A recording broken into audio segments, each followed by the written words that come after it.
Greetings guys, gals and non-binary pals, and welcome back to another video. I hope that you are well and I hope that you are fighting, because there is a lot to be fighting for.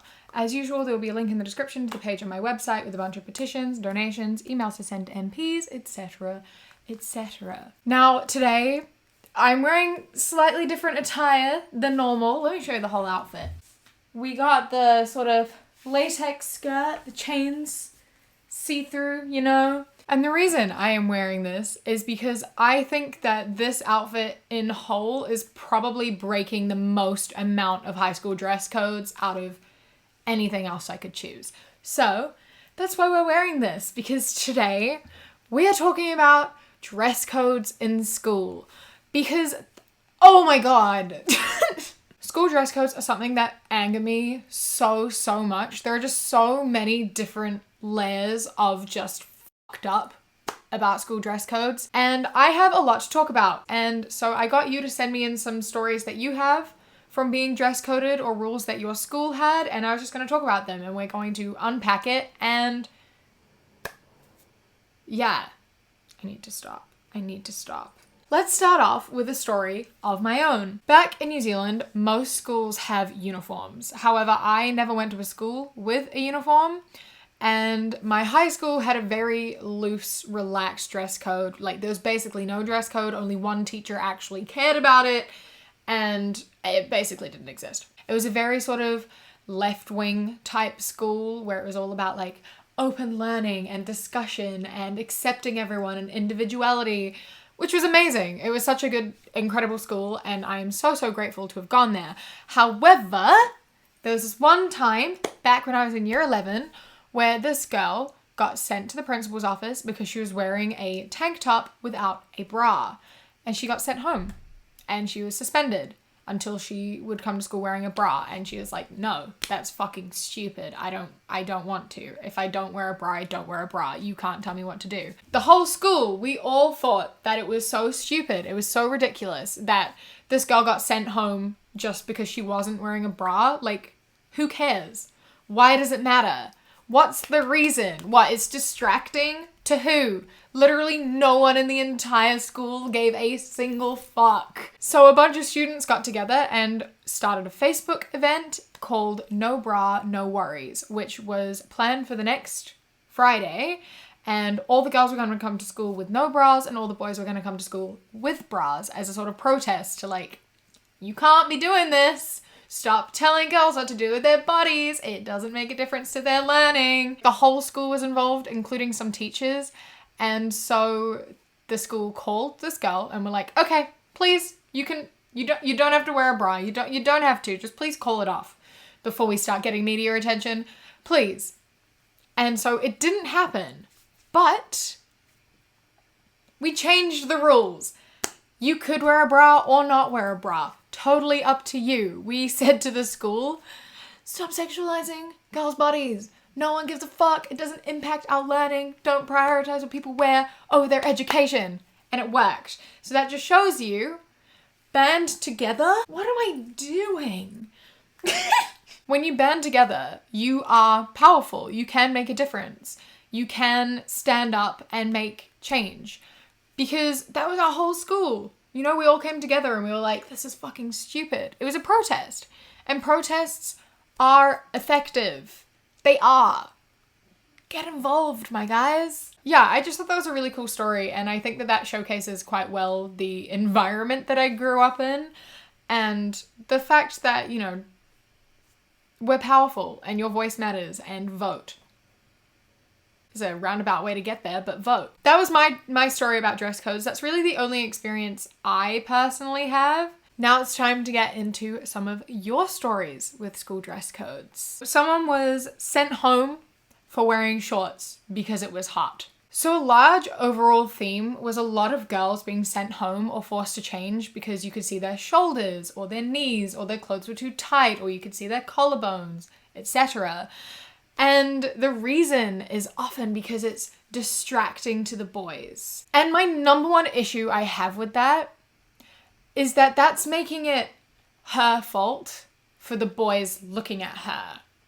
right? They have an excuse. They have a reason. They're like, well, I wasn't paying attention because she's wearing that, so it's her fault that I'm a bad student. It's giving them an excuse to look at her because they're being told that it's normal. It's, well, you can't wear that because the boys will look at you.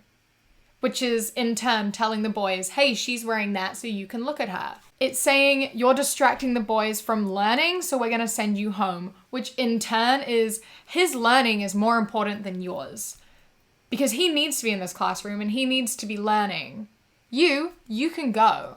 It's not, hey man, keep your eyes on your paper and pay attention. It's, I will take this object out of the room for you so you aren't distracted by it.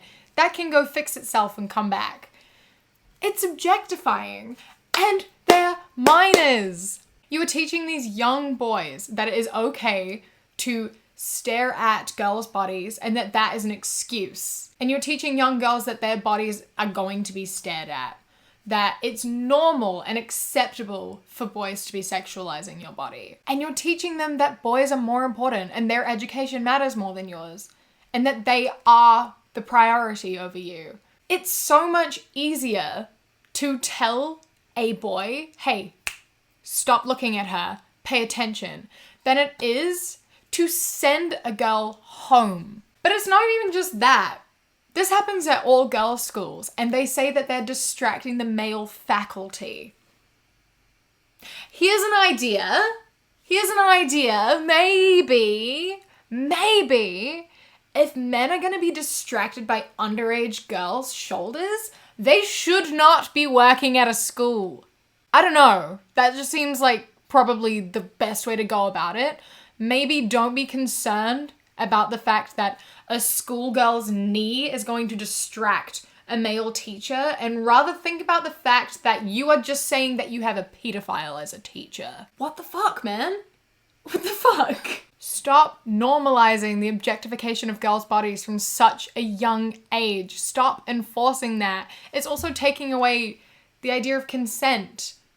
It's, you're wearing that, so you're asking for it. You're asking to be looked at. You're asking to be objectified and thus asking to be touched. It's so problematic, and it's this terrible cycle that turns from one thing into another, and it starts so young. I've seen stories of children as young as 6 being sent home because they're wearing straps on their dresses that are too thin or a skirt that's slightly too short. Bro, if you have any men distracted by a 6-year-old in a dress, get them the fuck out. Why are they at a school? You have a problem. If you are sending home a 6-year-old for dressing in a way that is distracting men, no. And then, people will say they're teaching you for the real world. The business world has dress codes. And it's like, but that doesn't have to be the real world. The schools are raising us to become the real world.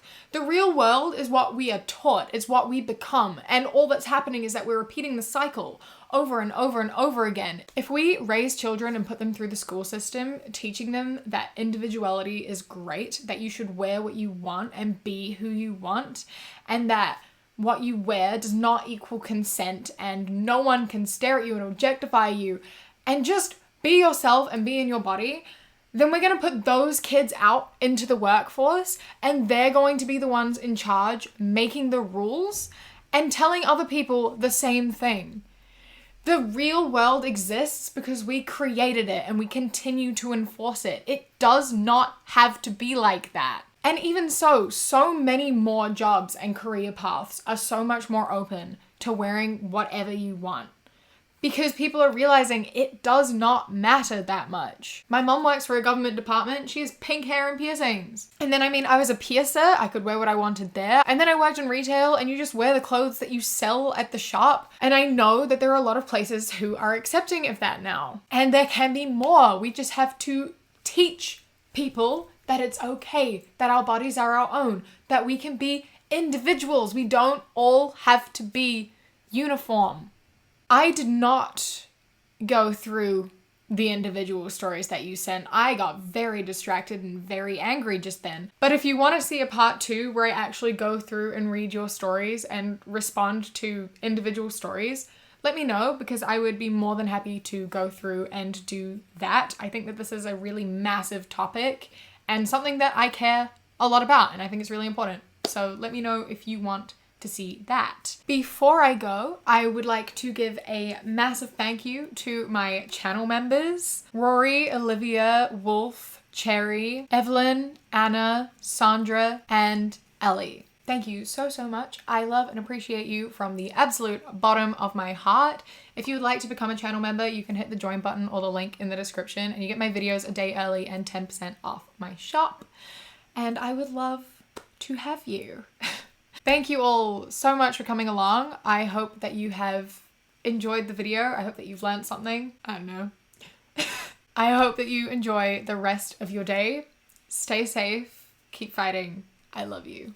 Mwah. And when you close your eyes, you